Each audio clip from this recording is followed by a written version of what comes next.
मागील सत्रामध्ये आपण विद्या मार्गपर्यंत श्रवण आणि चिंतन केलेलं आहे. संहार हे प्रकरण बघत असताना आधी आपल्याला संसरण म्हणजे रचना या संदर्भामध्ये थोडक्यातच माहिती घ्यायची आहे. कारण की संसरण या प्रकरणामध्ये आपल्याला रचना या सृष्टीची कशी होते ते आपल्याला माहिती पडणारच आहे.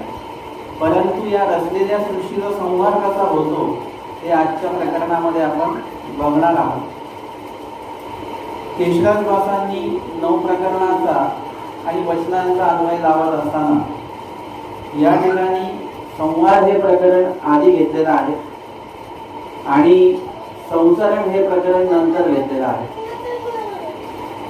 संहार हे आधी घेतलं कारण की सृष्टीची रचना झालेली आहे आणि त्याचा संहार कसा होतो हे आधी सांगितलं गेलेलं आहे. परंतु आपल्याला असं वाटेल की सृष्टीचा संहार झाल्यानंतर मग परत रचना होतच नसेल, म्हणून पुढे संसरण प्रकरण जे आहे ते संसरण प्रकरण त्याच्या पुढे क्रमाने बघितलं तर आधी संसरण सांगितलं पाहिजे आणि नंतर मग संहार सांगितला पाहिजे. परंतु यामध्ये सुद्धा काहीतरी भेद आहे आणि आपल्याला एकदा संहार झाल्यानंतर संहार का होतो आणि परत रचना का होते हे आपल्या लक्षात आलं पाहिजे. आणि रचना झाल्यानंतर मग आपल्याला काय करायचं आहे. अर्थात आता सध्या प्रस्तुत सृष्टीची रचना ही झालेली आहे आणि आपण या सृष्टीमध्ये आहोत, तर आपल्याला आता काय करायचं आहे या सृष्टीमध्ये हे आपल्याला कळावं, म्हणून अशा प्रकरणाचा अशा प्रकारे अन्वय या ठिकाणी लावला गेलेला आहे. संहार कसे बघितले तर 3 प्रकारचे संहार येतात. एक आहे महासंहार, दुसरा आहे युगांतीचा संहार आणि तिसरा आहे अवांतर संहार. हे 2 जे संहार सांगितले गेले महासंहार आणि युगांतीचा संहार हे होतच राहतात क्रमाने आणि अवांतर संहार हा कधी काळी होत असतो. महासंहार म्हणजे अनंत सृष्टींची रचना केल्या गेली. अनंत सृष्टी अनंत ब्रह्मांड जे आहेत, अनंत ब्रह्मांडांमध्ये जीव संपादक तत्व त्या जीवांचं मायाने परमेश्वराच्या मनोधर्माने केलेलं आहे. आणि त्याचं एक उद्दिष्ट आहे की सकळ जीवांना ज्ञान देणं. प्रत्येक जीव एकही जीवाला अज्ञान परमेश्वर ठेवत नाही. म्हणजे परमेश्वराचा मूळ उद्देश असा आहे की जीवाला सृष्टीमध्ये आल्यानंतर त्याला केव्हा ना केव्हा त्याच्या ज्ञानाची परवड आल्यानंतर त्याला ते ज्ञान द्यायचंच आहे. म्हणजे एकही जीव अज्ञान नाही राहिला पाहिजे हा ईश्वराचा हेतू आहे. म्हणजे आपल्याला जर का ज्ञान कोणीतरी देत आहे तर ते आपण घेतलं पाहिजे.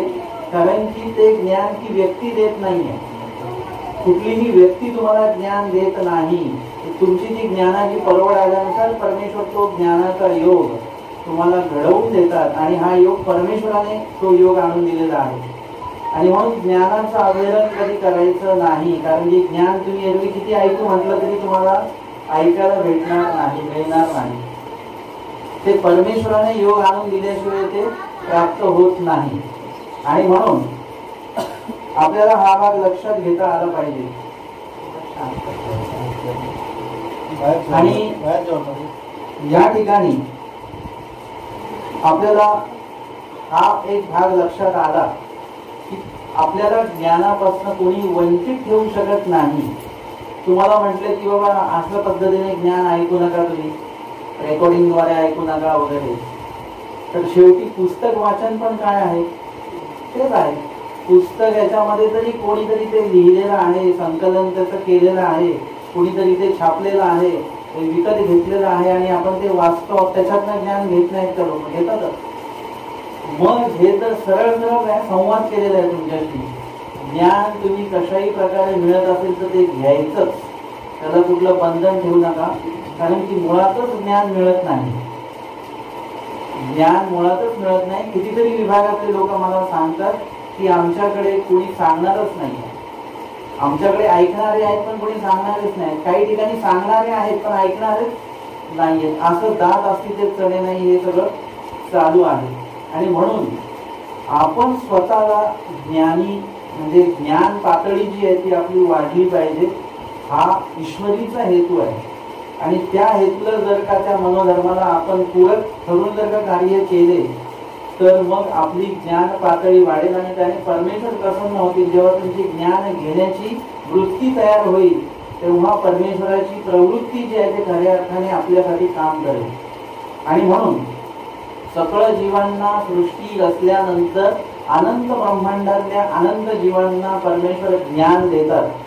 ज्या दिवशी सकळ जीवांना ज्ञान झालं त्या दिवशी त्या क्षणाला अव्यक्तमंत परमेश्वर जे आहेत त्यांना सृष्टी संहाराची प्रवृत्ती निर्माण होत असते आणि त्यावेळी सृष्टीचा संहार केला जातो. परंतु लक्षात घ्या, एकही जर का ज्ञानी व्यक्ती जो प्रमादी झालेला नाहीये, तो जोपर्यंत या सृष्टीमध्ये आहे, आचरण करतो आहे आणि त्याला तो मोक्षाला पोहोचू शकतो, अशा प्रकारची जर का त्याची परिस्थिती आहे तर निश्चित त्याच्यासाठी परमेश्वर संहार करत नाही. एक जरी जीव असेल तरी सकळ सृष्टींचा संहार जो आहे तो थांबून राहतो. म्हणजे येतीच्या ज्ञानियामध्ये एवढी मोठी ताकद आहे, एवढा मोठा सन्मान स्वतः परमेश्वर त्या जीवाला देतात. कोणाला? जो ज्ञानानुसार आचरण करतोय त्या जीवाला स्वतः परमेश्वर सुद्धा सन्मान देतात. त्याच्यासाठी सृष्टीचा संहार हा थांबवून ठेवतात. म्हणजे ज्ञान असणं आणि ज्ञानानुसार आचरण असणे किती महत्वाचं आहे आणि परमेश्वर सुद्धा त्याला किती महत्व देतात हे आपल्याला याच्यातनं कळत असतं. आता सकळ जीवांना ज्ञान झालं आणि त्यातले काही जीव भटोबास माहीमभटांसारखे जीव ते मोक्षाला गेले सुद्धा आचरण करून, विशेष ज्ञान त्यांना झालं आणि मोक्ष सुद्धा झाला. आता या सृष्टीमध्ये सगळ्यांना ज्ञान होऊन झालेलं आहे आणि आता जेवढे उपस्थित आहेत ते सगळे प्रमादी आहेत असं जेव्हा होतं किंवा शेवटचा जो भरवसेने उद्धरणारा, निश्चितपणे उद्धरणारा जीव जेव्हा त्याचं अनुसरण भंग होतं, त्याचं आचरण जेव्हा बंद होतं, त्यावेळेस आता या सृष्टीमध्ये ज्ञानानुसार आचरण करणारा म्हणजे कोणा जीव कोणीच नाही, सगळे प्रमादी आहेत असं जेव्हा होतं त्यावेळेस खऱ्या अर्थाने प्रवृत्ती झालेली आहे. मागे जेव्हा ज्ञान सगळ्यांना झालं त्यावेळेस प्रवृत्ती झाली, पण त्याचं कार्य प्रकटलं नाहीये. ते जेव्हा शेवटचा जीव उद्धरेल किंवा त्याचं अनुसरण भंग होईल तेव्हा मग या सृष्टीचा संहार होतो. त्याला महासंहार असं म्हणतात. अनंत ब्रह्मांडाचा एकाच वेळी संहार होणं याला महासंहार असं म्हणतात. कुठेतरी म्हटलेलं आहे की म्हणजे गीतेमध्ये म्हटलेलं की 1000 चौकड्या गेल्यानंतर एक सृष्टी संपते आणि 1000 चौकड्यांनंतर एक संहार होत असतो, त्याला महासंहार असं बोलतात. आणि आपल्याकडे मोघमपणे सांगितले की सकळ जीवांना ज्ञान झाल्यानंतर प्रवृत्ती निर्माण होते आणि शेवटचा जीव उद्धरला किंवा प्रमादीय झालं तर मग सृष्टीचा संहार होत असतो. म्हणजे त्याचा कालावधी किती आहे निश्चित इथे तरी सांगितलेलं नाहीये स्वामींनी. त्यानंतर संहार येतो युगांतीचा संहार. युगांतीचा म्हणजे एकूण युग किती आहेत? 4 युग आहेत.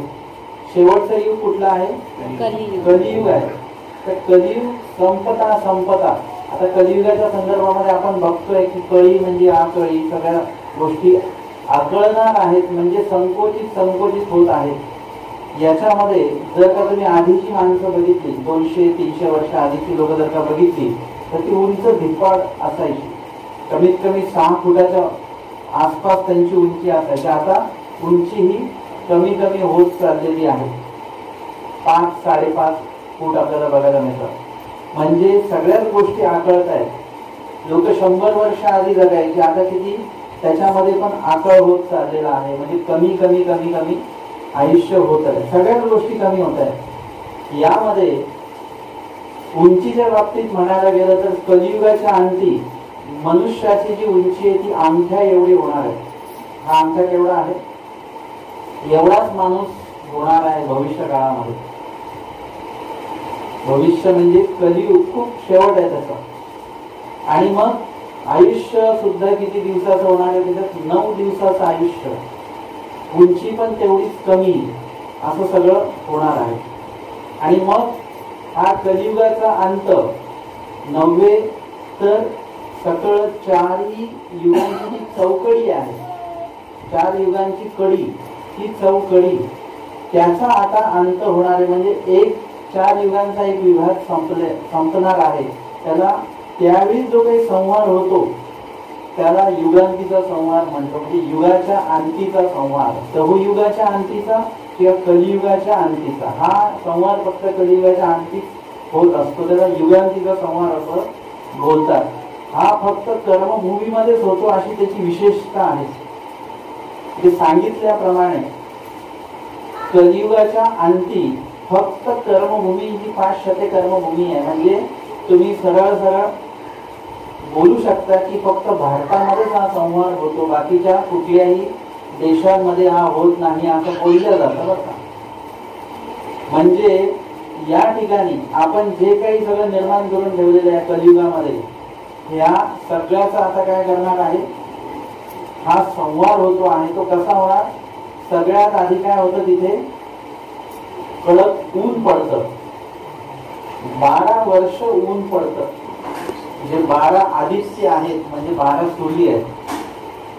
एकूण एक सूर्य जर का आपला तापलेला होता मागच्या महिन्यामध्ये, मे महिन्यात, तर आपल्या अंगाची लाही लाही झालेली होती. मग जर का 12 आदित्य एका वेळेला तापले तर काय होईल, या सगळ्या निर्मितीचं पाणी होऊन जातं, अक्षरशः वितळून जातं.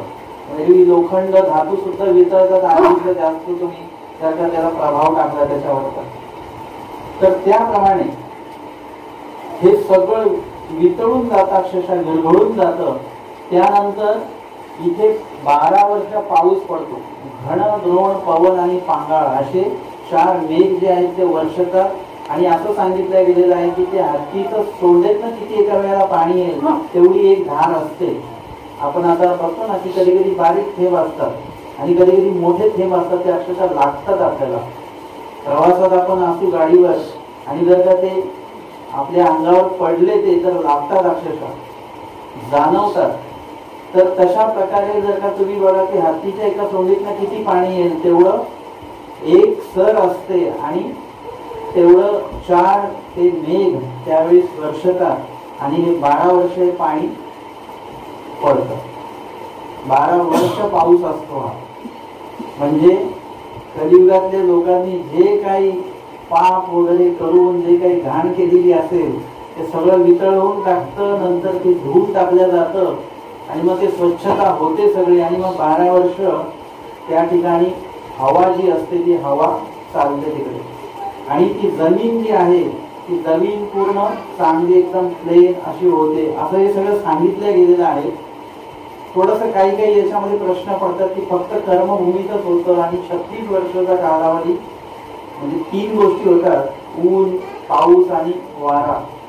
म्हणजे एवढ्या वर्ष 36 वर्ष हे सगळं चालू राहतं. आणि बाकीच्या देशांमध्ये काय होत असेल त्यावेळेला, एवढं जर का पाणी पडतं तर समुद्राची पातळी वाढत नसेल का, बाकीच्या देशांना त्याचा काही त्रास होत नसेल का. जसं आता तिकडे जपानमध्ये जर का पाऊस झाला, त्सुनामी लाट आली, इथे पण थोडं पाण्याची पातळी वगैरे वाढलेली होती. तर ज्याप्रमाणे तिकडे जपानमध्ये त्सुनामी लाट आली आणि तिकडे जो काही जेवढा वेळ तिथे चालू राहिलं, किंवा आता चक्रीवादळ आलेलं होतं, हे विशिष्ट त्या विभागातच ते चालू होतं, बाकीच्या विभागात नाही. परंतु त्याचा परिणाम आपल्याला कुठेतरी दिसून येतो. इकडे आपल्याकडे पण म्हणा, कुठेतरी हिमालयात जर का बर्फ पडला तर इकडे थंडी आपल्याला वाढून येते अशी. तर असा काहीतरी फरक त्यांना होत असेल, जाणव म्हणजे त्याचा परिणाम त्यांना भोगावा लागत असेल थोडासा का होईना, परंतु होतो संवाद फक्त इथेच.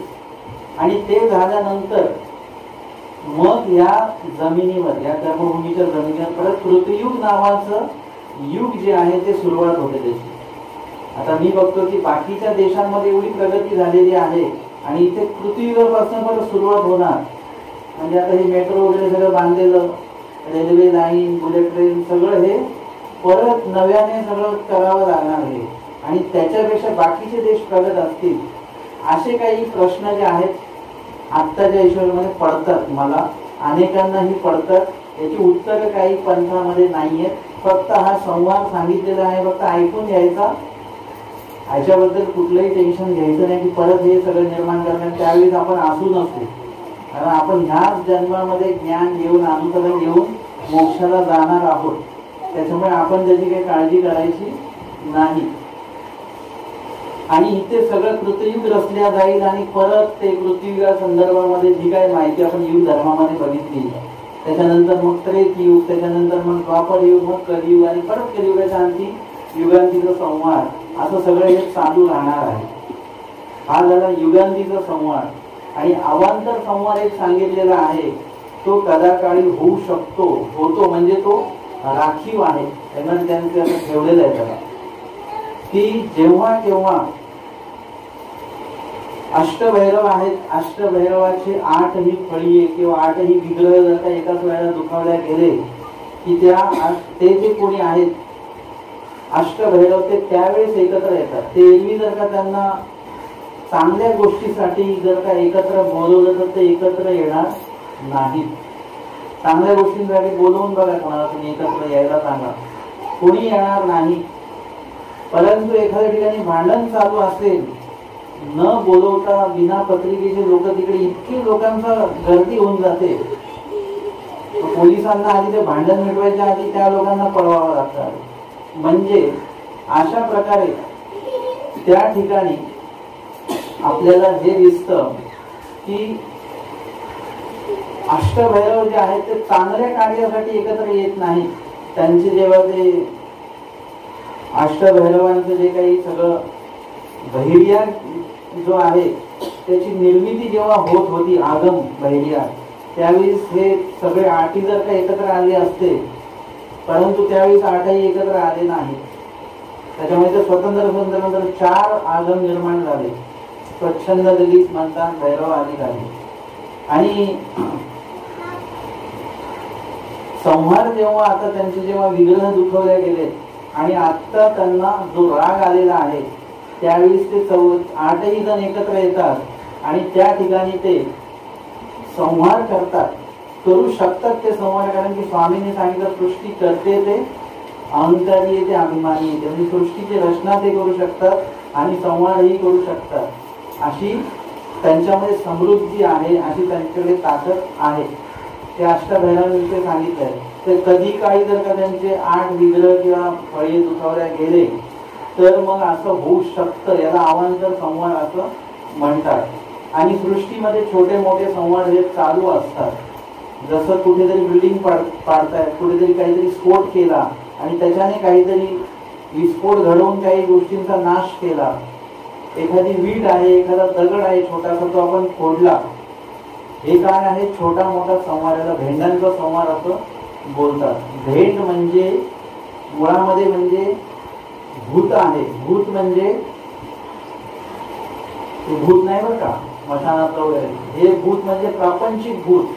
भूमी, आप, अनल, वायू, खम, रज, तम आणि सत्व असे 5 भूत आणि 3 गुण आहेत. म्हणजे एकूण 8 भूत असं आपण म्हणूया यांना. हे भैरवाच्या स्वरूपी आहेत. आणि मग माया काय करते? परमेश्वराच्या प्रवृत्तीने सृष्टीची रचना करते. त्यावेळेस ही सगळी कार्य त्या माध्यमातून होत असतात की ह्या प्रपंचाची रचना होते. अनेक भूत एकत्र आले, 8 भूत एकत्र आले की जूट तयार होतं. 8 भूतांचा समूह म्हणजे जूट. 8 जुटांचा समूह म्हणजे किती भूत येतील त्याच्यामध्ये? 64 भूत 8 जुटांमध्ये. म्हणजे त्याला एक विटोला असं म्हणतात. 8 विटोले एकत्र आले त्याला महाविटोला म्हणतात. 8 महाविटोले एकत्र आले त्याला महाविटोला असं म्हणतात. मग त्याला पुढे काही नाव नाही, तर विटोलाच नाव आहे. आता एवढी सगळी नावं पाठ करावी लागली असते आपल्याला. स्वामींनी सोपं करून टाकलं ते. भूत, जूट आणि विटोला, महाविटोला 4 टप्पे आपण बघितले. आता या अनेक विटोल्यांचा एक परमाणू तयार होतो. तो परमाणू आपल्याला डोळ्याने दिसत नाही. आता तुम्ही म्हणाल की ते दुर्बिणीतनं सूक्ष्मदर्शीतनं ते दिसतं, तर ते काही जे तुम्हाला दिसतं ते परमाणू दिसत नाही, तो भेंड दिसतो. 2 ते 3 परमाणू जेव्हा एकत्र येतात त्यावेळी एक भेंड तयार होतो. 2-3 भेंड म्हणजे मग तो एक भाग तुम्हाला दिसेल. म्हणजे परमाणू एवढा सूक्ष्म आहे, तो जीवाला डोळ्यांनी किंवा कुठल्याही यंत्राच्या माध्यमातून तो दिसू शकत नाही. तुम्ही ते उन्हाच्या कवडस्यामध्ये जे काही पाहता ते काही परमाणू वगैरे काही नसतो. तो भेंडच आहे. जे डोळ्यांनी दिसतं ते भेंड आहे. आणि अनेक 2 ते 3 परमाणू एकत्र आले की ते एक भेंड तयार होत असतो. म्हणजे आपण जो नाश करतो तो परमाणूचा नाश करत नाही. सांगितलं गेलेलं आहे की एक राई असते, छोटी काळी राई असते ना, ती जर का खलबत्त्यात फुटल्यानंतर तिथे जेवढे जेवढे जसे ते भाग दिसतात आपल्याला म्हणजे एक परमाणू. परंतु मामाजींनी सांगितलं तो परमाणू सुद्धा जर का डोळ्याने दिसतो, समोसाला आम्हाला सांगितलंय की तो जर का दिसतो म्हणजे तो परमाणू नव्हे, तो भेंडच आहे. परमाणू हा डोळ्याने दिसत नाही. आता आपण जो संहार करत असतो छोटा मोठा तोडफोड करत असतो आपण, तर ते सगळं काय भेंडांचा तो संहार आहे. तर अशा प्रकारे आपण संहाराचे प्रकार बघितले. पहिला महासंहार बघितला, अनंत सृष्टींचा जो ब्रह्मांडांचा जो होतो त्याला महासंहार असं म्हणतात. दुसरा संहार आपण बघितला युगाच्या अंती, कलियुगाच्या अंती जो संहार होतो त्याला युगांतीचा संहार असं म्हणतात. त्यानंतर अवांतर संहार भैरव करत असतात, किंवा मग छोटे मोठे जे संहार आपल्या आसपास होतात तो एक संहार आपण बघितला. आता संहाराच्या वचनांचं विश्लेषण आपण बघणार आहोत.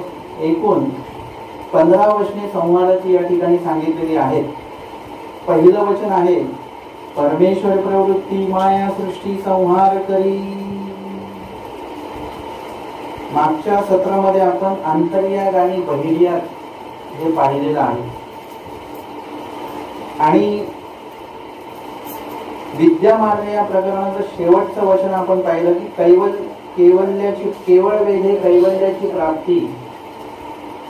तर आता शंका आपल्याला द्यायची आहे पुढच्या प्रकरणासाठी की जे केवळ परमेश्वराला वेधून कैवल्याच्या म्हणजे मोक्ष प्राप्तीला, परमेश्वराच्या आनंद प्राप्तीला, स्वरूप प्राप्तीला जे जीव गेले त्यांची व्यवस्था समजली. आता ते काही परत सृष्टीमध्ये येणार नाही. परंतु जे ज्ञान घेऊन ज्यांनी आचरण अनुसरण घेतलं नाही आणि जे प्रमादी झाले त्यांची पुढे काय वाट, म्हणजे त्यांचं व्यवस्थापन त्यांचं कसं आहे, तर त्यांच्यासाठी मग काय केलं जातं, संहार केला जातो. म्हणून पुढे संहार प्रकरण निरूपण केलं. म्हणजे संहार केल्यानंतर या सृष्टीतल्या समस्त प्रमादीय जीवांना तमामध्ये नेलं जातं परत. आणि तमामध्ये नेऊन त्या ठिकाणी काही वेळ त्या ठिकाणी ठेवल्या जातं आणि परत सृष्टीची रचना होते. मग परत हे सगळे तमातले जीव सृष्टीमध्ये आणले जातात.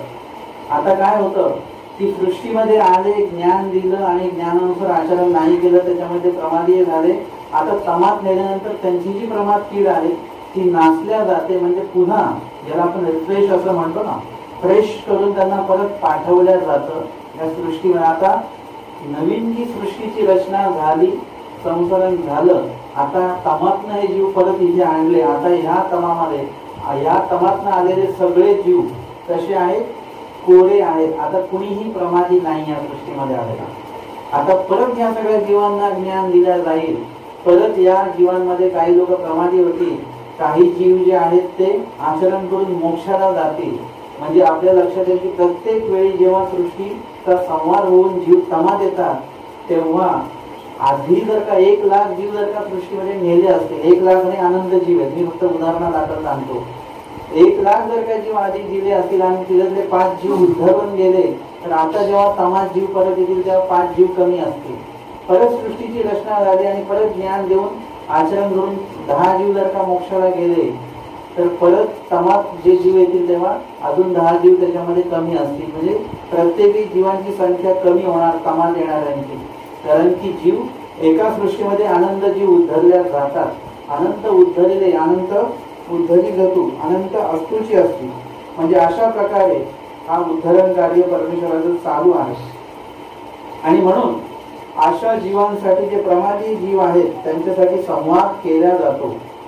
आणि म्हणून इथे वचन सुरुवातीचं जे आहे, ह्या सृष्टीचा संहार कोण करतं ना, परमेश्वर प्रवृत्ती माया सृष्टी संहार करी. परमेश्वराच्या प्रवृत्तीने, म्हणजे अव्यक्त म्हणतं परमेश्वराच्या प्रवृत्तीने, माया म्हणजे अव्यक्त माया सृष्टी संहार करी म्हणजे सृष्टीचा संहार करते. अनंत ब्रह्मांडांचा संहार ही माया करत असते. म्हणजे अनंत ब्रह्मांडीची रचना कोण करतं, मग कोण करेल, मायाच करेल.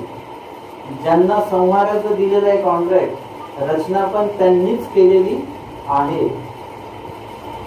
वचनाचा अर्थ लक्षात द्यायचा. परमेश्वर प्रवृत्तीने अव्यक्त मंत, परमेश्वराच्या प्रवृत्तीने अव्यक्त मंत जी माया आहे ती सृष्टीचा संहार करत असते. आता संहार कसा होतो? आपण मागे विद्यामार्गांमध्ये मळांची नावं बघितलेली होती. आहेत पाठ. लिखो, त्याच्यानंतर इंद्रिय, अंतःकरण, देह आणि विदेह. आता आपल्याला हे कामी येणार आहे.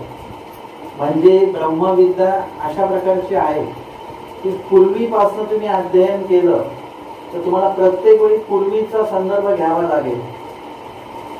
पूर्वीचं हे घ्यावं लागेल तुम्हाला. जसं तिथे सांगितलेलं आहे की ते दास्य मोचक सांगितलेलं आहे.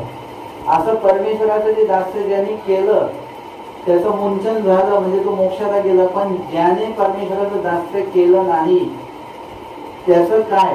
पुढे ना तो संहारामध्ये तमात जातो, तो संहारामध्ये अडकतो. म्हणजे पूर्वीचा संदर्भ तुम्हाला घ्यावाच लागला, आलाच इथे. ब्रह्मविद्या अशी आहे की ती प्रत्येक वचन तुम्हाला कुठे ना कुठे तरी उपयोगी येणार आहे. प्रत्येक वचनाचा, प्रत्येक वचनाची काहीतरी संदर्भ आहे. जसं आता आपण अन्य व्यावृत्ती घेऊ. चैतन्य पर परमेश्वर तो देवश्री चक्रधर, सकळ जीवाचे रक्षिता हो, उद्धरिता हो.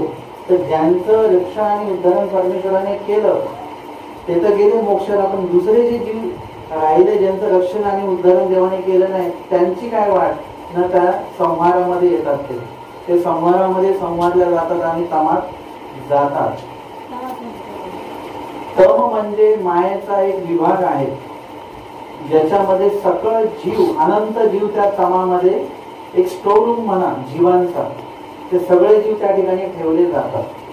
जसं आपलं घर किती मोठं असो पण पाणी ठेवण्याची एक विशिष्ट जागा, एक टाकी आहे, काळी टाकी असते आणि त्याच्यात पाणी स्टोअर असतं. तसं ते काळं तम आहे, त्याचे सगळे जीव त्या ठिकाणी आहेत. आणि उदाहरण पण जमलेले, टाकी काळी असते, तम काळं, पाणी स्फटिकाकार आणि जीव सुद्धा कसा आहे? स्फटिकाकार आहे. तर प्रत्येक वचनाचा तुम्हाला संदर्भ कुठल्याही वचनाला लावता येऊ शकतो. फक्त तुमचं कौशल्य तेवढं पाहिजे. चौयुगीचा धर्मी परमेश्वर नेहमी ना पविजे, परमेश्वर हे परमेश्वर जाणीजे, परमेश्वर हे परमेश्वर पाविजे. तर ज्यांना परमेश्वराचं पावन झालं ते तर गेले मोक्षाला, पण जे बाकीचे ते आले संवारामध्ये. ते प्रत्येक वचन तुम्हाला अशा पद्धतीने लावता येईल. मग आता आपल्याला मळांची नावं आपल्याला माहिती आहेत. विखो, इंद्रिय, अंतःकरण, देह, विदेह. आता मळ जे लागलेले आहेत ते उच्चारी क्रमे लागले. म्हणजे सगळ्यात आधी मायेचा मळ लागला, मग विश्वेचा, मग अष्टभैरव, नंतर कोण आहे? कुठली देवता आहे? शिराग्नीचा शेषशय्या, त्यांची मळ लागली. हे सगळं सांगितलेलं परत चिंतन करत जा बरं का. तुम्हाला त्याचा तेव्हाच फायदा होईल जेव्हा तुम्ही त्याचं चिंतन कराल, एरवी नाही. मग मायेपासून मळ लागणं चालू होतं. मायेचा आद्यमळ पहिले लागतो. असं होता होता शेवटी या खालील चौस्थानीचे जे देवता आहेत त्यांचं नाव, मळाचं नाव काय आहे? विषय. त्यांचा मळ लागतो आणि त्याच्यामध्ये पण क्रम आहे. आधी स्वर्गाचा लागेल, मग अंतराम, अष्टदेव आणि नंतर कर्मभूमीची देवतेचा मळ लागेल. आता नाचताना कसं नाचेल? आधी कर्मभूमीचा नाचेल. जो सगळ्यात शेवटी लागलाय तो सगळ्यात आधी नाचतो. म्हणजे आता बघा, तुम्ही एखादं वस्तू ठेवलेली आहे, पाठ, सगळ्यात आधी पाठ ठेवावा लागतो. त्याच्यावर मग कपडा, मग त्याच्यावर मग पुस्तक, मग त्याच्यावर अजून पुस्तक, अजून पुस्तक, अजून पुस्तक, 10 पुस्तकं ठेवली. आता जेव्हा तुम्हाला ती बैठक, ती मांडणी जी आहे ती परत आता विस्कळीत करायची असेल तेव्हा तुम्हाला काय करावं लागेल? सगळ्यात शेवटी ठेवलेलं पुस्तक सगळ्यात आधी काढावं लागेल. तुम्ही म्हटले ना सगळ्यात आधी पाठ ठेवलेलं, तर सगळ्यात आधी पाठ काढून तर जमणार नाही. सगळ्यात आधी पाठ ठेवला पण काढताना सगळ्यात शेवटी पाठ काढावा लागेल. आणि सगळ्यात शेवटी जो मळ लागलेला आहे तो आधी नासावा लागेल. म्हणजे कर्मभूमीचा मळ आधी सगळ्यात शेवटी लागलेला आहे तो सगळ्यात आधी नासेल. म्हणजे कुठला मळ सगळ्यात शेवटी नासेल? मायेचा मळ सगळ्यात आधी लागलेला आहे म्हणून तो सगळ्यात नंतर नाचणार आहे, शेवटी सगळ्यात नाचणार आहे. तर इथे आपल्याला हा विषय समजलेला आहे आधी शांभव, मग शाक्तेय, मग मांडव, मग आणणव. म्हणजे विषयांचा मळ आधी लागला. आता नाचताना विखो, इंद्रिय, विलिया, जाय. आता बघा तुम्हाला मळांची नावं माहिती असतील तर हे विखोचे मळ ते इंद्रिय, विलिया, जाय म्हणजे इंद्रियाच्या मळाच्या सारखे होतात. इंद्रिय अंतःकरणे विलिया, जाय म्हणजे ते इंद्रियांचे मळ 9 कोटी जे मळ आहेत ते अष्टभैरवांच्या मळा सादृश्य होतात. त्याच्यानंतर अंतःकरण देही विलिया, जाय म्हणजे भैरवांचे जे मळ आहेत ते विश्वाच्या मळासारखे होतात आणि विश्वाचा मळ शेवटी मग मायेच्या मळासारखा होतो. आता तुम्हाला सारखा होतो म्हणजे नेमकं काय ते आपण बघूया. हा विषय समजून सांगणं कठीण आहे, पण मी थोडंसं काय त्याच्यावर तयार केलेलं आहे, त्याच्यानुसार तुम्हाला समजलं तर ठीक आहे, ह्याच्यापेक्षा सोपी पद्धत नाहीये. आता मायेचा मळ कसा असतो? 1 रुपयाचं नाणं म्हणजे मायेचा मळ. मायेचा मळ एका भूताचा असतो फक्त, आद्य मळ.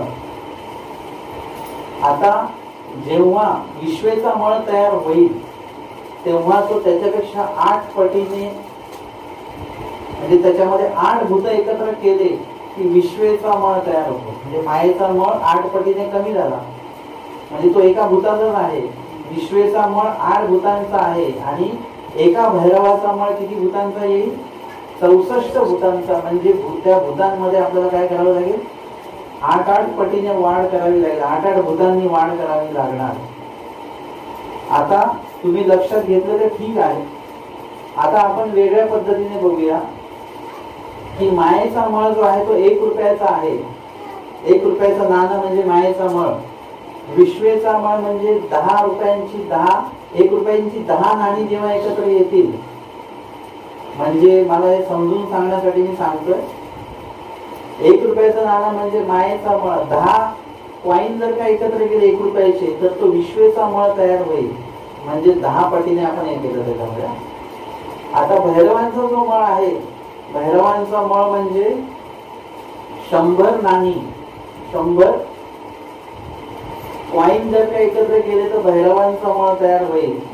1000 जर का कॉईन जर का हे केले, एकत्र केले, म्हणजे 1000ची नोट, 1 रुपयाची नोट आहे, त्याच्यानंतर यांचं 10 रुपयाची नोट आहे, यांची 100 रुपयाची नोट आहे, यांची 1000 रुपयाची नोट आहे, यांची 2000 रुपयाची नोट आहे. अशा पद्धतीने ते वाढवत वाढवत तुम्ही गेलात की काय समजायचं की आधी 1 रुपयाची नोट होती, नंतर ती 10 रुपयाची नोट म्हणजे विश्वेचा मळ झाला. अशा पद्धतीने वाढत वाढत ते गेलं.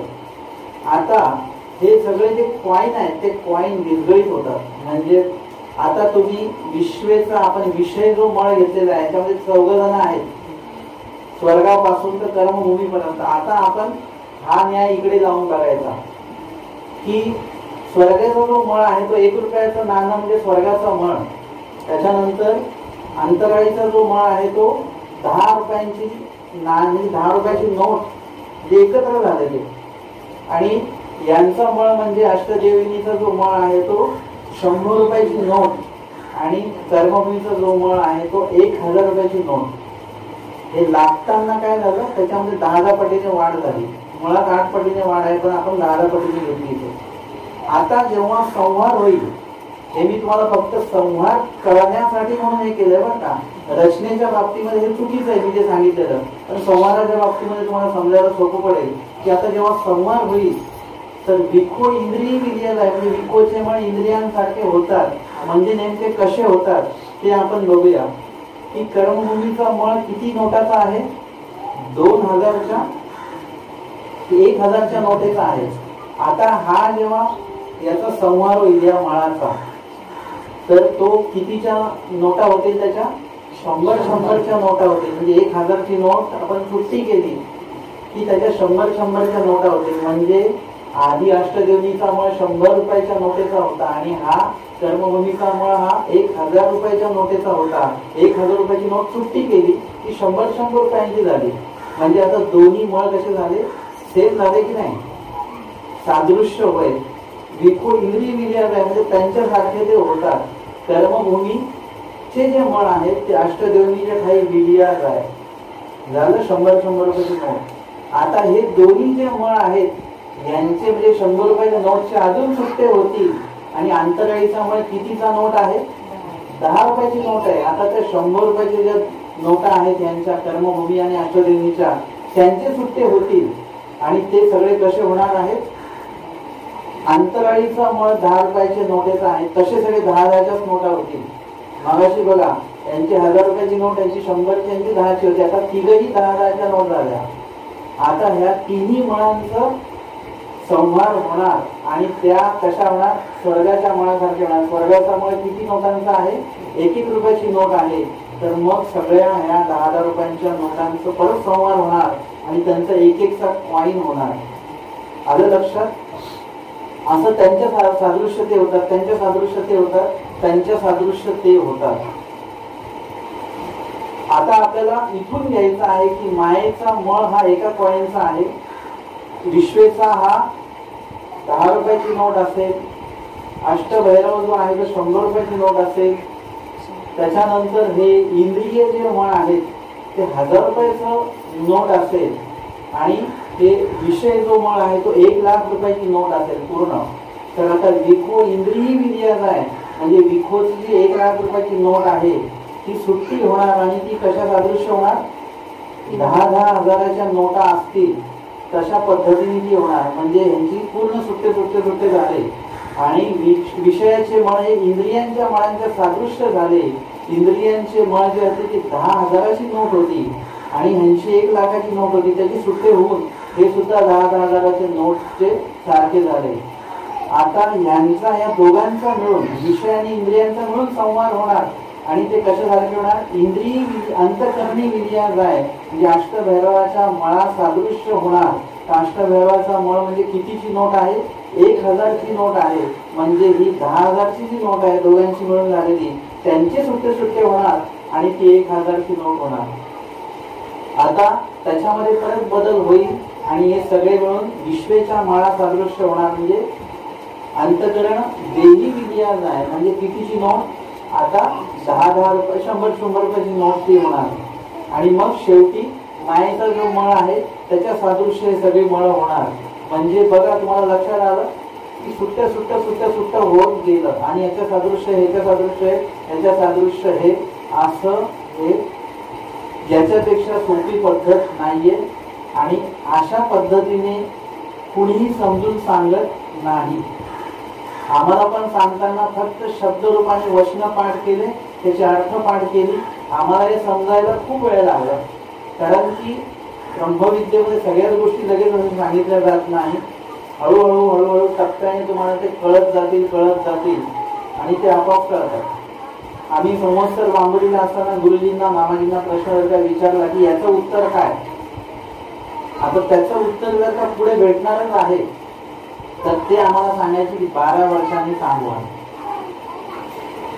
एवढा प्रश्न आहे त्याचं उत्तर एका वाक्यात आहे. 12 वर्षांनी सांगणार, 12 वर्षांनी आपण इथे पाहिजे किंवा आपल्या लक्षात पाहिजे तर 12 वर्षांनी प्रश्न जर का विसरून गेलो वगैरे तर असं आम्हाला व्हायचं. परंतु अभ्यास पुढे पुढे चालायचा आणि नंतर आपोआप त्याचा उलगडा व्हायचा. जसं आता ह्यांनी विचारलं की तम म्हणजे काय. आता मी त्यांना म्हटलं असतं की पुढच्या रविवारी सांगेन. त्यांना वाटलं असतं बाबांना येत नाही का, मग पुढच्या रविवारी पाठ करून येतील की काय. परंतु पुढच्या रविवारी संसरण होणार आहे आणि संसरणामध्ये तम म्हणजे काय आहे त्याचं विश्लेषण पहिल्या दुसऱ्या वर्षामध्ये ते येणार आहे आणि लगेच त्यांना कळेल. म्हणजे त्यांना प्रश्न विचारायची आवश्यकता आहे, विचारलं पाहिजे. म्हणजे त्याचं उत्तर जे आहे ते टप्प्याटप्प्याने मिळणार आहे. तर अशा प्रकारे आम्हाला 12 वर्षाने आम्हाला कधी कधी दुसऱ्याच दिवशी उत्तर भेटायचं, कधी 8 दिवसांनी उत्तर भेटायचं. मग आमच्या लक्षात आलं हे प्रश्न विचारलेला आहे.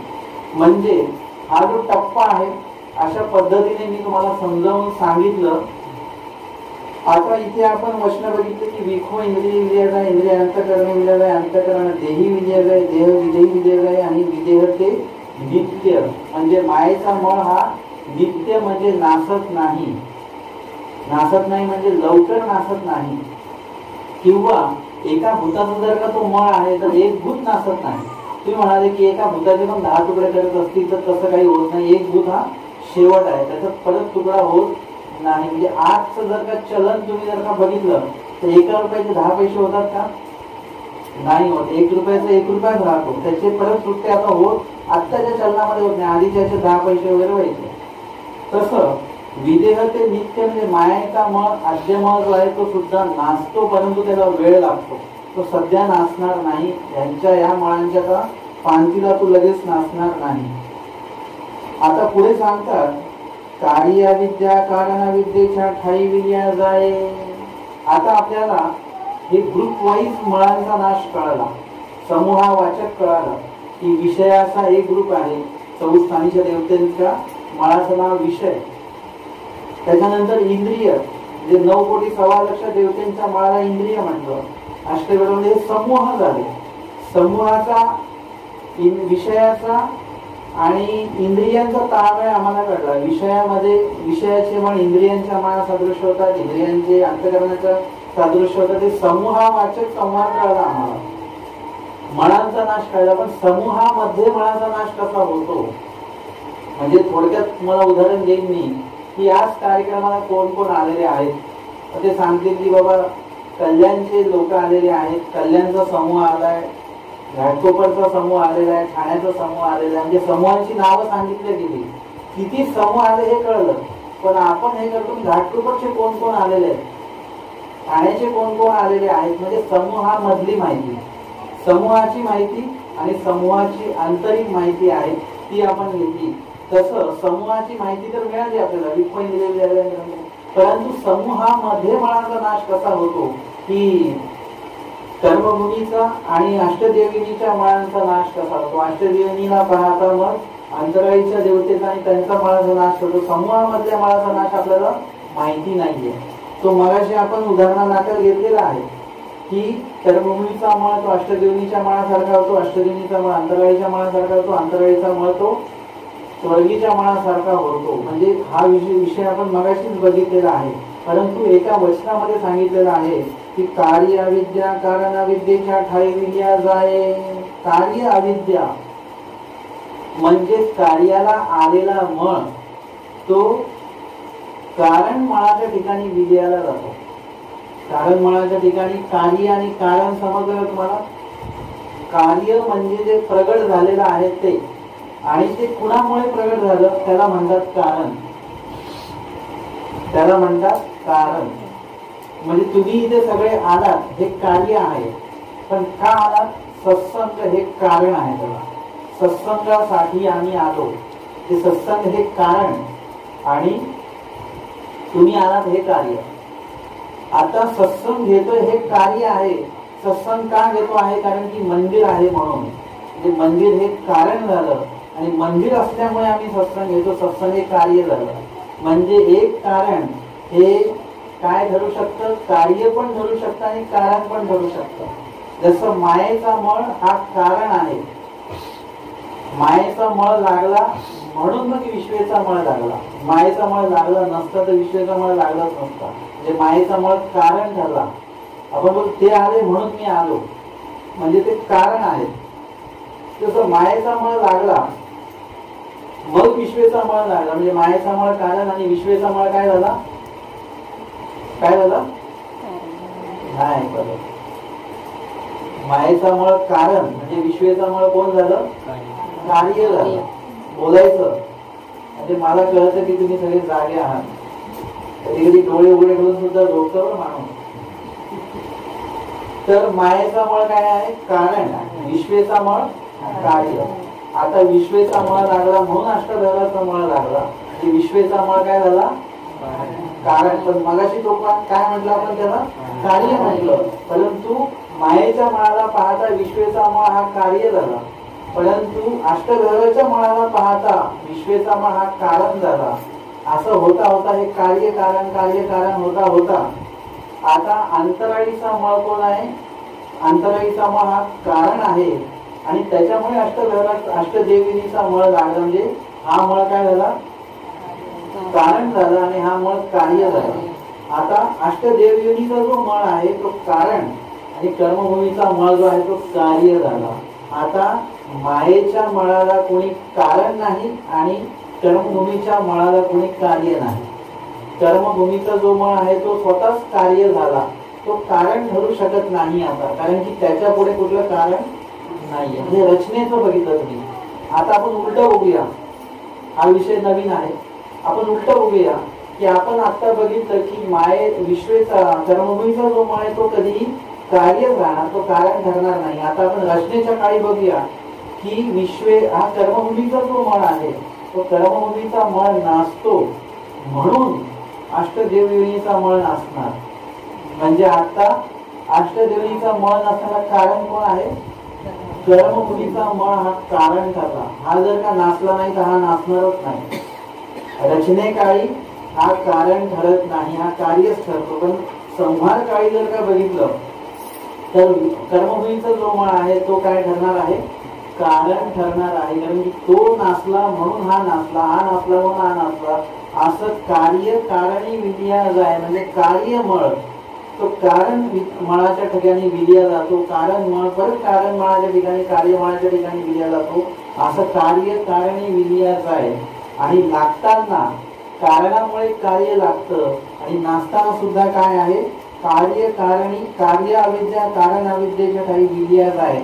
म्हणजे हा छोटा मळ, कार्य अविद्या म्हणजे छोटा मळ, तो मोठ्या मळाच्या ठिकाणी मोठ्या देवतेच्या मळाच्या ठिकाणी विलिया जातो. अशा प्रकारे ते विलीन होत राहतं. कार्याला जे आलं ते कारणी विलीन होत राहतं. जसं तुम्ही एक मोठा बॉक्स आहे त्याच्यातनं दुसरा छोटा बॉक्स काढला, त्या छोट्या बॉक्स मधून अजून छोटा बॉक्स काढला. आता ठेवताना तुम्हाला कसं ठेवावं लागेल? आता तो सगळ्यात मोठा बॉक्स तो कारण आहे आणि त्याच्यातनं निघालेले सगळे बॉक्स एकमेकाला कार्य कारण आहे. सगळ्यात शेवटी जो छोटा बॉक्स निघाला तो कार्य आहे. तो कार्य मळ तो कारण मळाच्या ठिकाणी म्हणजे कार्य बॉक्स मध्ये तो टाकला जाईल. मग तो जो मळ आहे म्हणजे तो जो बॉक्स आहे तो दुसऱ्या मोठ्या बॉक्स मध्ये टाकला जाईल. असं होता होता कार्य अविद्या कारण अविद्येच्या काही विलिया जाय असं ते होत राहतं. आता या सृष्टीमध्ये जे जे कोणी बाकीचे गोष्टी आलेल्या आहेत म्हणजे देवतेंचं अधिष्ठान असेल, पिंडस्थ असतील वगैरे वगैरे जे काय आलेलं आहे, प्रतिमेचे काही सामर्थ्य असेल, ब्रह्मांडस्थ असतील, हे सगळं जे काय या सृष्टीमध्ये आलेलं आहे किंवा मग ओळखणी असेल, परमेश्वर अवतार सुद्धा असतील, या सगळ्यांचं उत्तर एकाच श्रेयवचनामध्ये सांगितलेलं आहे की कार्य कारणी विलिया जाय. जेतुके कार्याला आले तेतुके आपल्या कारणी विलीन होऊन जातात. परमेश्वर आपल्या अव्यक्त स्वरूपात आले ते आपल्या अव्यक्त स्वरूपात जातात. जीव कुठून आले? तमात आले ते तमात जातात. देवता आपल्या स्वरूपात आले आपल्या स्वरूपी विलीन होतात. प्रपंच कुठून आला? भैरव स्वरूपी आला तो आपल्या भैरव स्वरूपी विलीन होऊन जात असतो. कार्य कारणे विलिया जाय. सगळं कार्याला आलेलं सगळं आपल्या कारणे विलीन होतं. जसं आता तुम्ही इथे सत्संगाला मंदिरात आलेला आहात, कुठून आलेले आहात? तुम्ही घरून आलेला आहात. आता तुम्ही सत्संग संपला की सगळे घरी विलीन होणार आहात, म्हणजे सगळे घरी जाणार आहेत. जिथून जो आला तिथे तो जाणार आहे. आता जे कार्य कारणी विलिया जाय सांगितलं तर कारणी विलीन होणारे सगळे पदार्थ सारखेच आहेत का? त्याच्यामध्ये सांगितलं आहे की एक नित्य वर्ग आणि अनित्य वर्ग. एक नित्य आहे आणि एक अनित्य आहे. सगळेच्या सगळे विलीन होतात, परंतु काही गोष्टी नित्य आहेत आणि काही गोष्टी अनित्य आहेत. जसं आता तुम्ही सगळ्या वस्तू तुम्ही जेवल्यानंतर सगळ्या वस्तू ठेवल्या पोट्यावर परत झाकून ठेवल्या, मग त्या सगळ्या जेवढ्या ठेवलेल्या वस्तू सगळ्या टिकणाऱ्या वस्तू आहेत का? नाही. त्याच्यात ती भाजी असेल किंवा दूध असेल काय असेल ते नाचणारी वस्तू आहे. परंतु तुम्ही जे काही स्टीलचं भांडे ठेवलं ते नाचणार आहे का? नाही, ते तसंच राहणार. म्हणजे ते त्यातल्या त्यात ते नित्यच आहे. ते उदाहरणादाखल आपण होतो तसं एक नित्य आणि एक अनित्य, म्हणजे काही गोष्टी ज्या आहेत त्या नाचणार आहेत आणि काही गोष्टी ज्या आहेत त्या कायमस्वरूपी आहेत. आता नित्यवर्गीचे पदार्थ कुठले कुठले? ना नित्यवर्गी जीव देवता आणि परमेश्वर उरेती. जीव देवता आणि परमेश्वर हे जेव्हा आपल्या कारणी विलीन होतात तेव्हा ते नित्यच आहेत, त्यांचा नाश कधी होत नाही. परमेश्वराचा नाश कधी होणार नाहीये, देवता जे आहेत त्यांचा नाश कधी होणार नाही आणि जीवाचा सुद्धा नाश कधी होऊ शकत नाही. हे नित्य आहेत, कायमस्वरूपी अनादीचे हे नित्य पदार्थ आहेत. आणि त्याच्यामध्ये प्रपंच म्हणजे कारणीचा प्रपंच सुद्धा नित्यच आहे एक प्रकारे. मग अनित्यवर्गीचे पदार्थ कोणते? अनित्यवर्गी अनादि अविद्या कर्मलय पुढे. अनित्यवर्गी अनादीची जी अविद्या आहे ती नाचणार आहे कधीतरी, परंतु आता ती ठेवली कारण आता नाचलेलं नाही. आपण मग संध्याकाळी म्हणजे संपणार आहे पण आता आपण संपवलेलं नाहीये. तसं अनित्यवर्गी अनादि अविद्या आणि कर्मलय कर्मलेप सुद्धा कर्म भोगून ते नाचणार आहेत. म्हणजे अनादि अविद्या आणि कर्मलेप हे दोन्ही नाचणारे, पण तुरता जातं ते नाचलेले नाहीयेत. संवाद व्हायला त्यांना ते सुद्धा आता शिल्लक आहेत. आता अनादि अविद्या आणि कर्मलेप, अनादि अविद्या वेगळी राहिली का, कर्मलेप वेगळे राहिलेत का, आणि हे स्वतंत्र स्वतंत्र आहेत का? तर स्वामींनी सांगितलं की अनादि अविद्या कर्मलेप इतक जीव माया स्वरूपी असतील. अनादि अविद्या आणि कर्मलेप हे एकत्रच आहे, हे वेगवेगळे नाही. कारण की सगळे जे कर्मांचे लेप आहेत ते अविद्येवर लागत असतात, म्हणजे ते वेगळे नाही, ते अविद्येवरच आहेत. आणि येणेसी युक्त कोण आहे? जीव. अनादि अविद्या कर्मलेप युक्त जीव, म्हणजे ही अविद्या कोणाला लागलेली आहे? जीवाला लागले. म्हणजे मूळ जीव, जीवावर अविद्या आणि अविद्येवर कर्मलेप, म्हणजे तिन्ही कसे आहेत? वेगवेगळे आहेत का? एकत्रच आहे. पूर्ण हा पॅकेजच आहे. अनादि अविद्या कर्मलेप युक्त जीव हे कुठे असतात? माया स्वरूपी असली, म्हणजे तम विभागामध्ये त्यांना नेल्या जातं. जिथून आणलेलं होतं तिकडेच नेऊन टाकलं जातं परत. आता पहिल्यांदा जेव्हा सृष्टी रचना झाली, जेव्हा तमामध्ये जीव होते, तेव्हा फक्त केवळ जीव आणि अविद्याच होती. परंतु सृष्टीत आल्यानंतर त्यांना काय लागलं? त्याच्यात कर्मलेप सुद्धा लागलेले आहेत. आता जीव तसाच राहणार आहे, परंतु अविद्या आणि कर्मलेप जे ते नाचणार आहे. देवता स्वरूपी स्थिता होती, म्हणजे हा संवाद आपल्याला आतापर्यंत कळाला की जीव परमेश्वर कार्यकारिणी विलीन झाले, सामर्थ्य कार्यकारिणी विलीन झाले, आणि प्रपंच जो आहे, आता जीव सुद्धा तम विभागात गेला. पण ज्या देवता आलेल्या आहेत त्या देवतांचं काय? ब्रह्मांडस्थ वगैरे ब्रह्मांडाच्या व्यापारासाठी आल्या देवता स्वरूपी स्थिता होती. ब्रह्मांडस्थ सुद्धा आपल्या अव्यक्त स्वरूपी विलीन होऊन जातात. या परिप्रपंच संहारे, आणि या प्रपंचाची काय वाट ना, हा या परी अशा प्रकारे उचारी निचारी क्रमे संहार होत होत होत होत काय होतं? ह्या प्रपंचाचा सुद्धा संहार होतो. म्हणजे भूतांचं विलाप होत होत होत काय झालेलं आहे? झूट विटोले परमाणू भेंड भेंडण्या प्रपंच तयार झाला. मग नाचताना भेंड नाचणार, मग हळूहळू परमाणू नाचणार, परमाणू नाचता नाचता अणु रेणू वगैरे होत होत भूतापर्यंत संवाद येणार, आणि स्थूळ प्रपंच सुद्धा सगळा नाचल्या जाणार, आणि तो भैरव स्वरूपी विलीन होणार. माया परमेश्वराची प्रवृत्ती ओळखे, आणि अशा प्रकारे हा संवाद होतो. आणि माया परमेश्वराची प्रवृत्ती ओळखे म्हणजे माया काय करते? माया आता निर्व्यापार झालेली असेल की आता कुठलाही व्यापार आता मायेकडे राहिलेला नाही, सगळं संपलं आता. म्हणजे आता सगळा पोथी संपली, पोथी संपली की आपण रिकामे झालो. परंतु नाही, रिकामे नाही व्हायचं. रिकामे कारण की आपल्याला पुढे पोथी कधी आहे या संदर्भामध्ये आपल्याला वाट बघायची आहे. पुढे कधी निरूपण येणार होणार आहे त्याची आपल्याला वाट बघायची आहे. तर त्या प्रकारे या ठिकाणी माया रिकामी झाली नाही, मोकळी झाली नाही. माया परमेश्वराची प्रवृत्ती वगैरे, म्हणजे ती पुन्हा माझे स्वामी मला काय आदेश आज्ञा देतील याची वाट बघत माया आहे. अशा प्रकारे माया या सगळं सृष्टीचा संहार करते, सगळं ब्रह्मांडाचा संहार करते. कशा प्रकारे करते? मळांचा नाश होतो, त्याच्यानंतर सगळे कार्याला आलेले आपल्या कारणे विलीन होतात, देवता स्वरूपी स्थिता होतात, जीव तमामध्ये जातात, भैरव स्वरूपी प्रपंच विलीन होतो. अशा प्रकारे आपण हे सगळं बघितलं. या संदर्भातली उत्तर 313 क्रमांकाची लीळा आहे. आपल्या सगळ्यांना ती लीळा माहिती आहे. परसनायका स्थितिरमणी वानरादी संभोगू, म्हणजे परसनायकांना स्वामींनी स्थिती दिली, आणि वानरादी सगळे म्हणजे सगळे भक्त मंडळी त्यांचे जे स्वामी बोलले त्यांना स्वामींनी काही सांगितलेलं आहे. एक दिवस गोसाव्यांशी पश्चात पहारी उपहूळ झाला. सकाळी स्वामींना उपहूळ झाला, आणि सगळा नित्यविधी वगैरे आठवून आमचे स्वामी असणार उपविष्ट होते. ही लीळा गळनिंबाची आहे. आपल्याकडे खळबुलीची लीळा चालू आहे. गळनिंब स्थान आपण गेलेलं आहे, तिथली ही लीळा आहे. आणि मग स्वामींना निरूपण करण्याची प्रवृत्ती होती बरं का. म्हणजे सकाळची वेळ आहे आणि ईश्वराला ज्ञान निरूपण करण्याची प्रवृत्ती झालेली आहे. श्रवणी भक्तजन सन्मुख नव्हतीची, आणि कुणीच भक्तजन सन्मुख नाही. प्रवचन म्हटले की लोक सन्मुख नसतातच. यावरी गोसावी परसनायकाची स्थिती दिलेली, आणि मग स्वामींनी आता लीळा ठरवलेली आहे. कधी कधी लीळा जी घटना घडते आहे समोर त्यावर आमचे स्वामी निरूपण करत असतात. आणि कधी कधी निरूपण करण्यासाठी तसा प्रसंग स्वामी निर्माण करतात. ईश्वराची प्रवृत्ती झाली की तसा प्रसंग निर्माण केला जातो. या वेळेमध्ये जो प्रसंग निर्माण केला गेला, परसनायकांना स्वामींनी स्थिती दिली आणि सगळी भक्तजने आली निरूपण ऐकण्यासाठी. स्वामी समोर बसलेले आहेत. गोसाव्यांची अवघा भक्तिजनी दंडवते घातली श्रीचरणा लागले. सर्वांनी स्वामींना दंडवत घातले, श्रीचरणा लागले. गोसाव्यां जवळी बैसले, स्वामींजवळ सगळे बसले. परसनायकाची स्थिती झाली आणि त्यांना स्थिती झाल्यामुळे परसनायक काही स्वामींच्या समोर येऊन बसले नाही. देवळी ते उठिती ना, ते देवळामध्येच आहेत, ते काही उठलेच नाही. खोडवळले असती, खोडवळलेले आहेत म्हणजे मेलेला माणूस कसा थोड्याने त्याचं अंग एकदम कडक व्हायला लागतं शरीर, तसं त्यांचं ते झालेलं आहे. मग सर्वज्ञ म्हणतले अंगा तुम्ही अवघे उठले, ती आले ती परसा का नव्हती. स्वामी म्हणतात तुम्ही सगळे लोक आले, परस नायक काय आलेले नाहीत. नाजी नेनो, ते म्हणाले काय माहिती.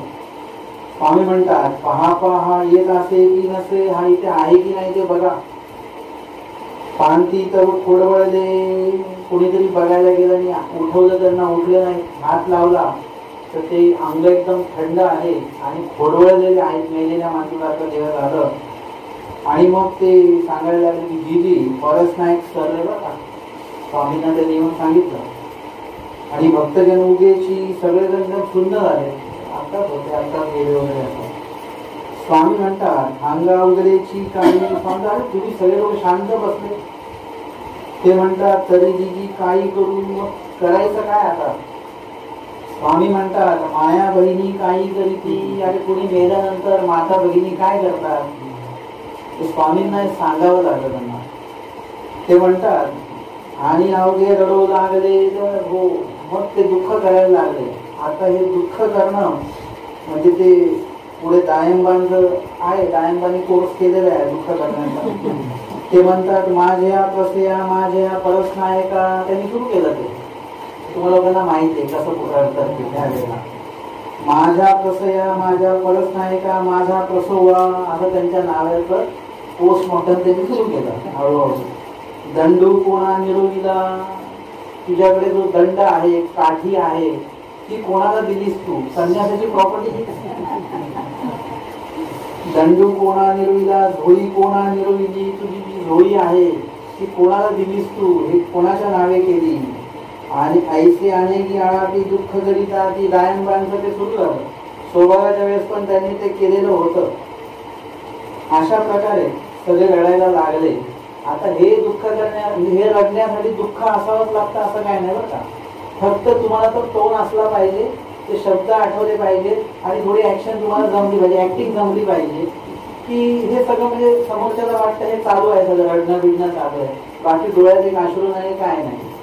अशा प्रकारे हे सगळं चालू आहे. मग स्वामी म्हणतात दुःख न करा का. आता स्वामींना याच्याशी काही घेणं नाही बरं का. स्वामींना त्यांचं वचन निरूपण करायचे आहे आणि स्वामींना सांगायचं आहे की दुःख न करा का. अपमृत्यू एकू आधी. अपमृत्यू म्हणजे कधी कधी आयुष्य तुमचं शिल्लक असताना सुद्धा मध्येच अपघाताने तुमचा मृत्यू होऊ शकतो. कारण की हे देह जे आपल्याला मिळालेलं आहे ना, ते देह आपल्याला युक्त मनुष्याने युक्त मनुष्याला भोजन घातल्यामुळे मनुष्य देह आपल्याला प्राप्त झालेला आहे. हे भोजन देत असताना जर का त्या भोजनामध्ये मध्ये कधी खंड पडला असा त्याचा निर्णय लावतात बरं का. त्या अपमृत्यूचं हेच कारण आहे की ते मला माहिती नाही. परंतु शास्त्रामध्ये असं सांगतात की जेवताना जर का तुम्ही एकदम स्वयंपाक असं गरम गरम बनवून देतायत, वाढतायत आणि नेमकं ते बनता बनता ते संपलं आणि जेवणारा माणूस थांबला की त्या जेवणामध्ये खंड पडतो. तसं तुम्हाला त्याला जेव घातल्याने जे मनुष्यदेह प्राप्त होणार त्याच्यामध्ये पण खंड येतो आणि मध्ये अपमृत्यू होतो आणि परत मग जन्म घ्यावा लागतो असं सांगितलं जातं. जो जीव घालतो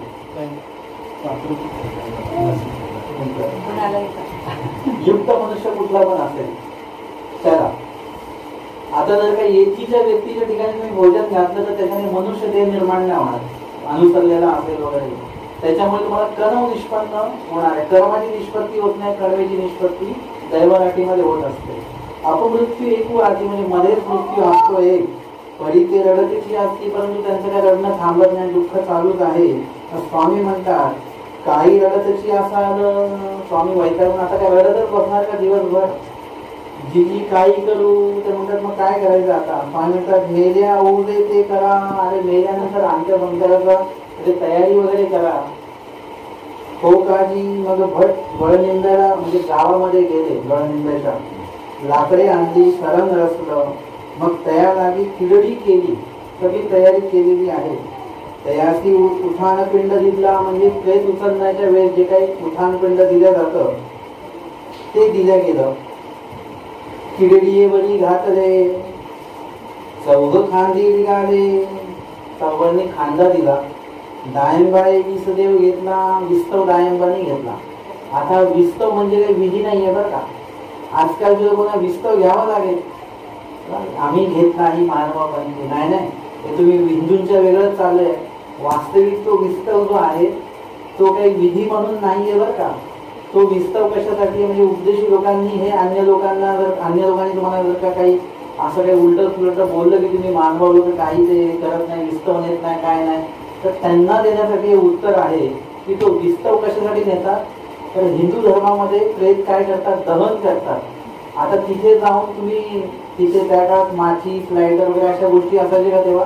मग तो विस्तव घरात घेऊन जावा लागायचा आणि तो विस्तव तिकडे नेऊन मग त्या विस्तवाने तो अग्नी प्रज्वलित करायचा.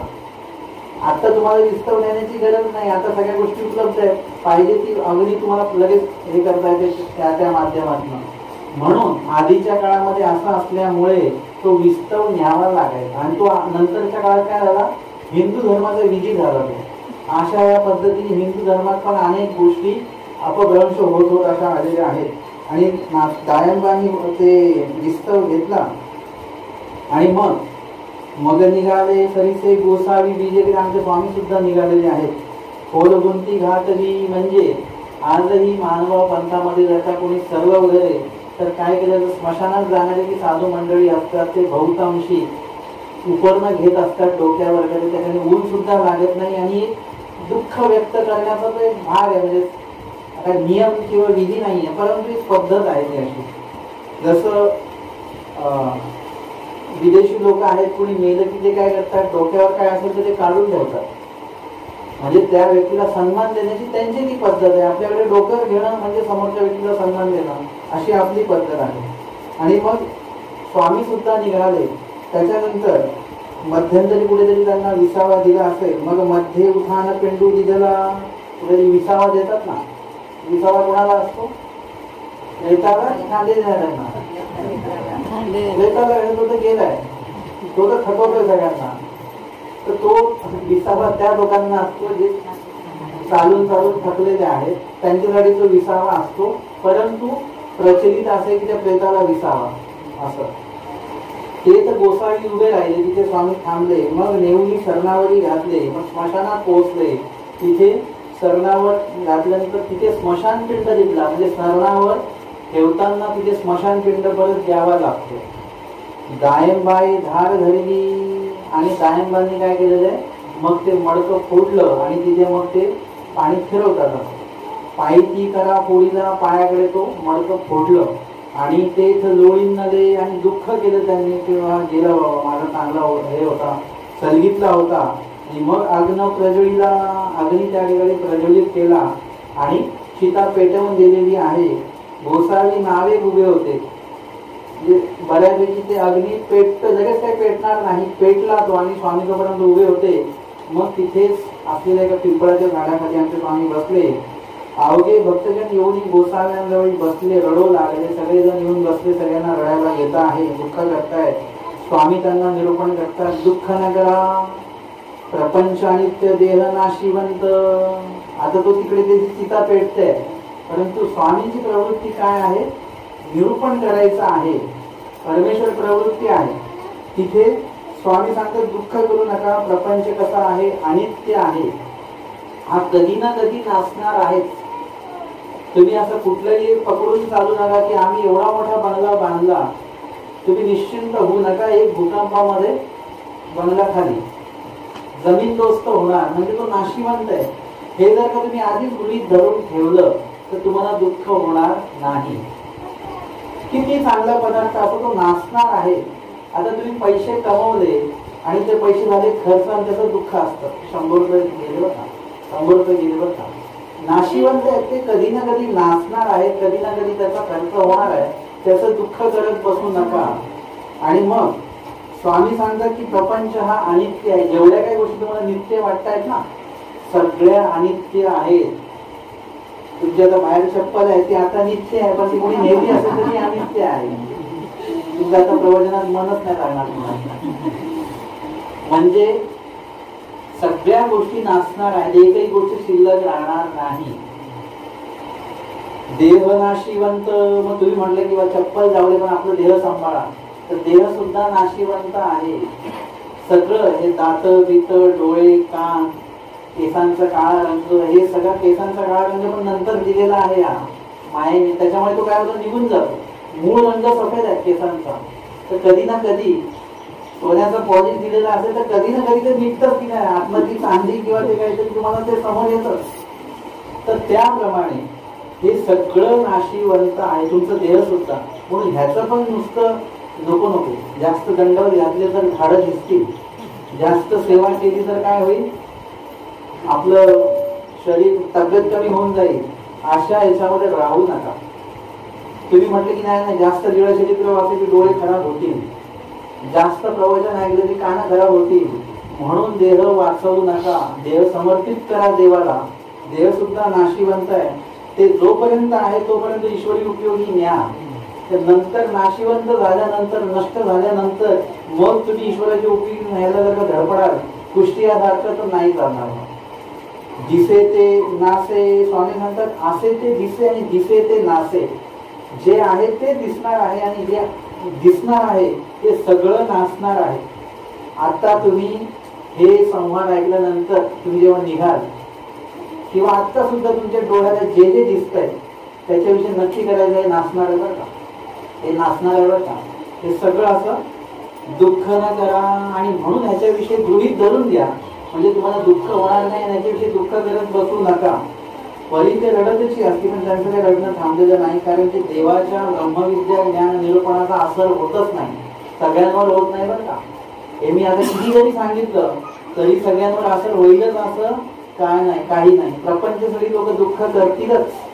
एक फक्त शांताबाईचं होतं, त्यांना एका वाक्यात स्वामींनी सांगितलं की बाई दुःख करू नका, दुःखामुळे पाप आणि पापामुळे नरक होतील. त्या दिवशी शांताबाईंनी ते दुःख करणं बंद केलं, मुलाला आठवणं बंद केलं आणि परमेश्वराला आठवणं त्यांनी सुरू केलेलं आहे. आणि मग दुःख न करा का संसार म्हणजे हा दीर्घ स्वप्न का. संसार म्हणजे दीर्घ स्वप्न आहे. त्या स्वप्नात आपण असतो आणि स्वप्न जेव्हा तुटतं तेव्हा लक्षात येतं की आपण तर झोपलेलो होतो. आता जर का स्वप्नात येऊन जर का आपलं काहीतरी स्वप्नामध्ये काहीतरी वाईट झालेलं असेल तर आपल्याला त्यावेळी खूप वाईट वाटतं, की असं झालंच कसं. आणि जेव्हा आपण उठतो तेव्हा आपण आनंदित असतो, अरे बरं झालं मी स्वप्नात होतो बरं का, मला वाटले खरंच चाललंय की काय. म्हणजे अनेक गोष्टी आपल्याला स्वप्नाद्वारे भोगविल्या जात असतात. संसार आणि हा जन्म एक प्रकारचं स्वप्न आहे. तुम्ही जेव्हा केव्हा खरबडून जागे व्हाल तेव्हा तुम्हाला कळेल की अरे सगळं स्वप्न होतं, हे आपलं काहीच नाही. आपण ज्यांना मुलगा मुलगी सगळं मानतोय ते आपलं कुणीच नाहीये. हे अनंत सृष्टीमध्ये हा चक्र चालू आहे. आज हे आपला मुलगा मुलगी आहे, मागच्या जन्मात आपलं हे कुणाचे तरी मुलगा मुलगी होते, आपण कुणाचे तरी आई बाप होतो. हे सगळं हे चक्र चालू आहे. आणि म्हणून दुःख करू नका. दुःखरूपता, पापमोहता आणि अनित्यता ह्या संसारामध्ये आहेत असं स्वामींनी सांगितलं. पण अनित्य म्हणून ते गोमटे फावाव्या न वसे. म्हणजे अनित्यता असल्यामुळे गोमट प्राप्त होत नाही, म्हणून दुःख करू नका. दुःख म्हणजे पाप. आणि यावर आमच्या स्वामींनी संहार प्रकरणाचं निरूपण केलं. निरूपण चालू आहे. तिकडे चिता सुद्धा चालू आहे. अग्नी चांगल्या प्रकारे पेटलेला आहे आणि ते जे कोण परस नाही तिकडे झोपलेले आहेत त्यांना ते चटके लागले, अग्नीच्या थोडासा वाफा लागल्या. आणि वाफा लागल्यानंतर त्या ठिकाणी ते उठले आणि उठल्यानंतर स्थिती भंगली. स्थिती भंगल्यामुळे ते उठले. पिंडू तोंडावरी होता तो खाजला. पिंड जो त्यांना तो दिलेला होता तो त्यांनी काय केलं, खाल्ला. म्हणजे भूक लागल्यानंतर आम्ही असं समजतो की बाबा प्रवचनाचे 12:30 झाले की लोकांना भूक लागते, असं नव्हे. तर तिथे स्मशानात जरी असले तरी लोकांना भूक लागते. आणि परस नायकांनी तर कहर केलेला आहे की चितेवर झोपलेले आहेत, त्यांनी हा विचार नाही केला की मला इथे झोपवलं का, अग्नी पेटवली, जिवंतपणे हे लोक मला मारायला पडलेत की काय, ह्याचा कसलाही विचार न करता मुखामध्ये घास आहे ना तो पहिले खाऊन घ्या. म्हणजे संधीचा पहिले उपयोग करून घ्या, बाकी अडचणी नंतर बघता येतील. हा एक प्रकारे ह्यांच्याकडनं आपण शिकवण घेऊ शकतो बरं. जे आलेलं आहे ना आता त्याचा उपयोग करून घ्या चांगल्या गोष्टीचा, नंतर बघता येईल असं धरून चला. त्यांनी तो खाल्ला, एवढी भक्तजना मागे बैसले आणि भक्तजनांच्या मागे येऊन ते बसले. तेही रडू लागले, सगळे रडतात, तेही रडतात. मग गोसावी भक्तजना ते पुछले, तुम्ही कांदा रडता? भक्तजनांना विचार, तुम्ही का रडताय बरं? ते म्हणतात की परस नायक मेले म्हणून आम्ही रडतो आहोत. मागे परस नायक जे रडणारे तिथे बसले त्यांना विचारले की तुम्ही का रडता? ते म्हणतात जी ते झाले ऐसे हे अवघे रडतात म्हणून मी पण रडतोय. म्हणजे आपल्याकडे पण हेच प्रकार आहे की कोणीतरी सांगितलं म्हणून आपण करतोय. एवढे फुलं वा, तेवढे विळे वा, एवढी पानं वा, एवढे हे वा, तेवढे ते वा. कोणाला सगळ्यांना जर का वाचा बरं हे का नाही, त्यांनी वाचा म्हणून आम्ही वाचतो. असंच सगळं चालू आहे. म्हणून इथे पण तेच आहे की ते रडतात म्हणून मी रडतो आहे. याचा किस्सा मी सांगितलेला होता की एक नवीन उपदेशिक आणि एका चांगल्या म्हणजे ज्ञानी उपदेशिकामुळे तो उपदेशिक आलेला होता. आणि त्या नवीन उपदेशाची तर जुन्या उपदेशाला जुना उपदेशिक खरोखरच म्हणजे विद्वानच व्यक्ती होती. मग आता तो नवीन उपदेशिक त्यांच्यासोबतच राहायचा. मंदिरामध्ये एकदा काही प्रसाद वंदन देवपूजेला बसलेले होते. देवपूजा करता करता काय झालं की देवपूजा झाली, प्रसाद आले. तर प्रसाद करताना ती जी जुनी उपदेशी व्यक्ती होती तिच्याकडे आधी प्रसाद आला आणि प्रसाद करताना ते वाटले आणि त्यांनी हे केलं. आता याला काय वाटलं की हा विधी आहे का, विशेषांच्या वेळेस त्यांनी केलं नाही आणि तो त्यांना खूप निरीक्षण करत होता. आणि त्यांनी पण जेव्हा प्रसाद घेतले तर त्यांनी पण तसंच केलं, असं केलं.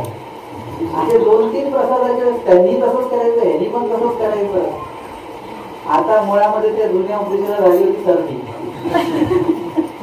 आणि आम्हाला असायला येत होतं की हे कसं चालतंय. म्हणजे आता मग त्याला आम्ही बोललो की तू असं का करतोय, उन्होंने किया त्यांना सर्दी झालेली आहे, त्यांचं तेच चालू आहे, हे असं नसतं. मग त्यांना पण विचारलं, तेवढं नाही असं ऐसा कुछ करणे का नाही, मतलब असं त्याचं अन्यथा ज्ञान फिटलं की अजून त्यांनी 10 लोक तयार केली असते प्रसाद वंदन करताना हा विधी करणारी. असं ते रडतात म्हणून मी रडतोय, असं सगळं चालत आलेलं आहे. आणि मग गोसावी हास्य केले. मग दोन्ही गाडीचा दुःख पाहावया आलेला होता. म्हणजे संहार निरूपण करून झालं, विळाही झाली. याचा फायदा असं झाला की दोन्ही गावातले लोक बघायला आलेली होती की बाबा हा आमका व्यक्ती यांच्या इथं गेला. तया ऐसे झाले म्हणजे व्यवहार म्हणून लोक आले असतील म्हणा. आणि त्यांनी बघितलं की मेलेला माणूस सकलर स्वामींचा भक्त हा जिवंत झाला. आणि त्यांना ऐकले गोसावी आपले मेले जीवविले, देवाने काय केलं, आपला मेलेला माणूस जिवंत केला असं त्यांना तिकडे वाटलं. म्हणजे एका याच्यात दोन्ही कामं झाली स्वामींची. संवाद निरूपण झालं आणि लोकांमध्ये पण प्रभाव पडला. लोकांना सुद्धा स्वामींविषयी काहीतरी श्रद्धा जी आहे ती वाढली असेल. आजच्या या सत्रामध्ये आपण या ठिकाणी संवाद हे प्रकरण या ठिकाणी घेतलं आणि गळनिंब या ठिकाणची लीळा सुद्धा आपण या ठिकाणी घेतलेली आहे.